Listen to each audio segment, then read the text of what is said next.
Hi everyone, Melanie here. I hope you're all doing well today.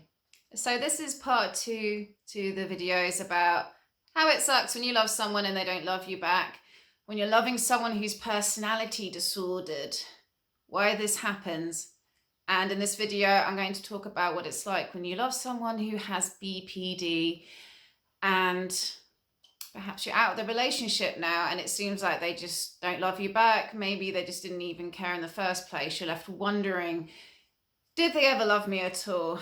Were their feelings faked? Because it seemed like they were really into me at the beginning and now it seems like they just don't care at all. Someone with BPD isn't faking their emotions.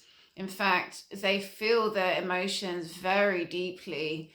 That's one of the things that often draws us to someone who's borderline. They're very passionate people. They feel something, they feel it deeply. And they're selective about the people that they want to involve and include in their life. And so when you've been chosen and they're very passionate and they're very adoring, it's easy to get sucked into it because not a lot of people are like this.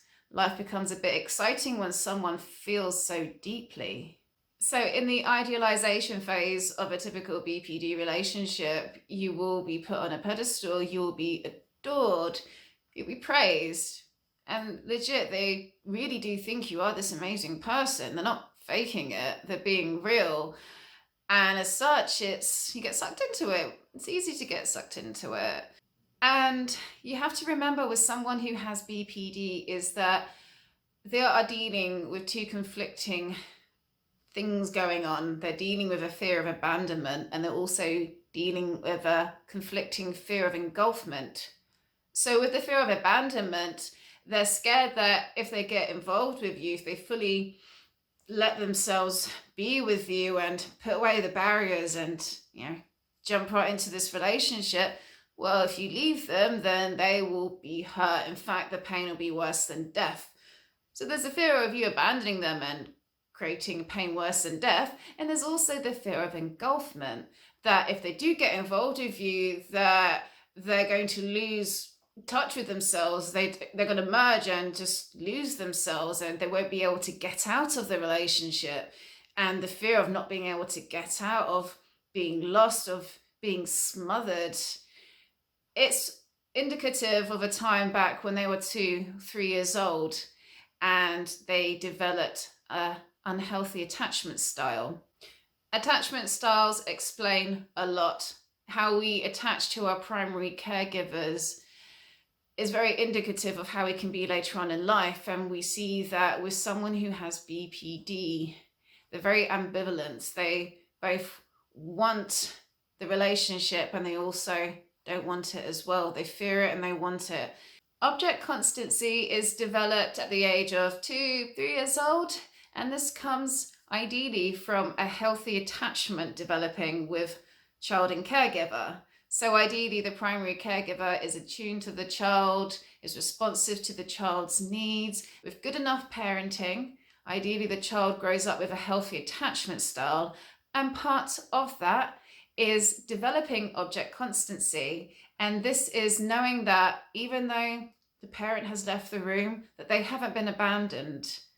They trust that they are still being loved.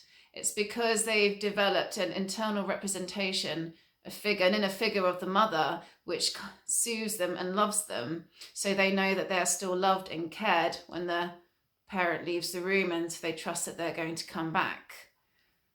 However, for children who didn't experience healthy attachment growing up, and perhaps it was a caregiver who was absent, a caregiver who herself or himself was personality disordered, was abusive, was looking to enmesh and punish the child.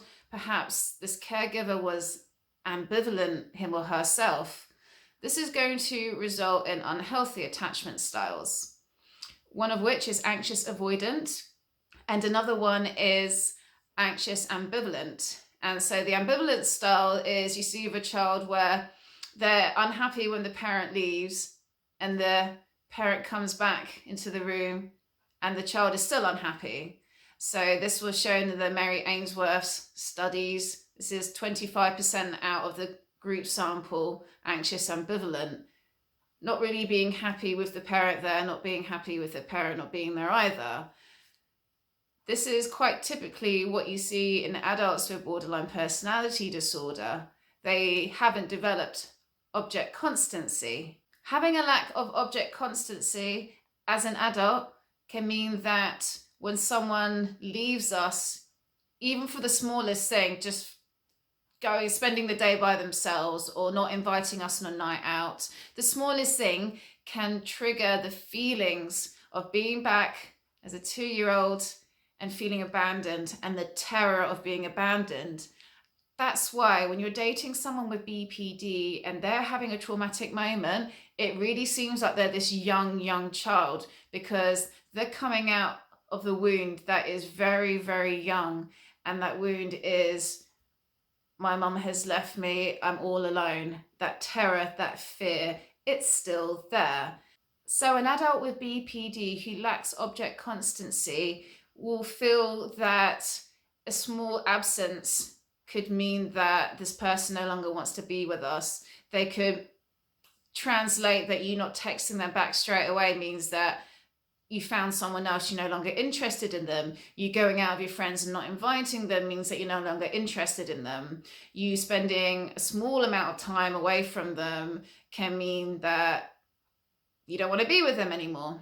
Part of object constancy is seeing life through the whole spectrum of colours. It's not just good, bad, black, white, and it's not everything is not just parts. People are whole. And that includes both having the lighter parts and the darker parts, the better parts and the worse parts. It's to accept that good people can make mistakes and they're still good people. Someone can love you and be angry with you at the same time, and even when they're angry, they still love you. This comes with having object constancy, which we get this at early childhood. This is a milestone that we achieve. But for those who haven't achieved that milestone, they haven't had object constancy and they still don't. It means that they will see people as parts. They will see people as being bad or being good. So they will find it hard to see what I just spoke about, people both being bad and good, because they can't see themselves as both being bad and good. They're very defended against doing any shadow work. They're very ashamed of their shadow, very ashamed of dark aspects of themselves. And as such, they don't tolerate this in other people as well. When it comes to the stage of a BPD relationship in which you become devalued, when they don't feel safe in the relationship anymore, they want to get out.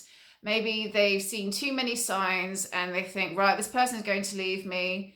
I don't want to be with this person anymore. They've convinced themselves that you're not a good person for them anymore. And as such, they can just switch off their emotions. And this is all aided by unconscious defense mechanisms, which helps them get to this point. Projection, displacement, and splitting. These are all immature defense mechanisms that borderlines employ to defend against fear of abandonment and fear of engulfment. And as such, it can seem that they can so easily just switch off their feelings of love. So in answer to the question, can someone with BPD actually love you? I think they are capable of feeling the feelings. In fact, they can feel them to a very great capacity. And it seems that people with full-blown BPD who haven't really taken on any therapeutic work, any counseling work, they're just not there yet, in my opinion, to give you the love that you fully need, the love that you deserve, the love that's not fully self-centered based on them. This comes from willingness to embark the journey of introspection, to be willing to look into the proverbial mirror and accept that there's parts of themselves that they don't like, to take accountability for things that they've done wrong, for the mistakes, the hurts that they've made and caused others, to be willing to look at that and to work on themselves, to not run away. When a borderline can keep doing this, and absolutely they are more capable of loving as they are improving the relationship with themselves. See, that's what it is ultimately. When we can work on the most important relationship, which is loving ourselves. And loving ourselves means having healthy respect for ourselves, being kind to ourselves, pushing ourselves, challenging ourselves, saying no to others who want to drain ourselves of our time.